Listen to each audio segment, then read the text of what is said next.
Think about a time when you had good news to share with someone. Maybe you did well at school, or your manager recognized your hard work. Who did you share this with? We like to share good news with those we care about and trust.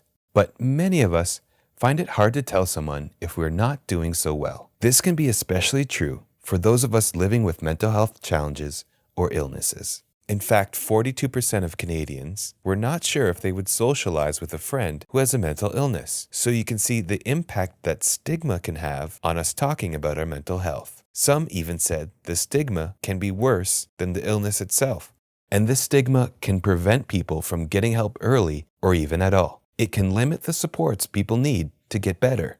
Let's look at an example. This is Juan. Juan has been worrying a lot lately and is feeling very stressed. He's not sleeping well and is feeling really sad. He doesn't want to tell his family or friends because he thinks they won't understand. So he has been keeping his feelings to himself for months, and things are getting worse. Luckily, Juan's friend Marco has noticed changes in Juan and asks, "Hey, what's going on? You haven't been yourself lately. How are you doing?" Juan trusts Marco because he's been there for him in the past. He feels Marco is a safe person to talk to, so he shares how badly he's feeling. Marco listens and tells Juan that he's there for him. After some research, Marco suggests that they call a distress center line to get more information on what to do next and where more help is available. Unfortunately, not everyone has a friend like Marco, and because of stigma, we don't always treat mental health challenges the same as we do physical health challenges. Think about the last time you weren't feeling well physically, like when you had a fever that didn't go away, or you sprained your ankle. What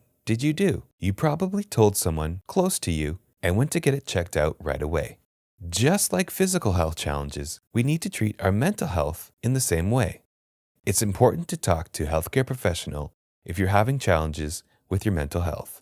Getting support early can help us stay mentally healthy or prevent our mental health challenges from getting worse. When going through mental health challenges or illness, it also helps to talk about how you're doing with the people you love and trust so they can support you. You don't have to share with others, but can really help to have positive supports in your life when going through difficult times. It's up to you if and when you will share. If you do share, remember, some people may not respond the way you want them to. Some communities and families never talk about mental health. Some people might even be mean to you. This can be especially true if you talk about your struggles on social media. People can be mean. Make sure you are in a good place and ready before you share or post anything online. Once you feel you're in a safe place and want to share, how do you start? Well, start by picking people you really trust. Ask them if you can share something with them. Tell them how you are feeling. You don't have to share everything all at once. If the person responds in a positive way, you can always share more and talk to them again. If the person doesn't respond well, think about who else may be a safe person to share with. And if someone shares their concerns with you, you don't have to know all the answers or give any answers. In fact, it's best just to listen. Be supportive and encourage them to get help. If you are concerned about their safety or your safety, call 911 or your local distress line. Think about some things you can do that would make you feel more comfortable to start talking about your own mental health, or things you can do if someone shares their mental health challenges with you.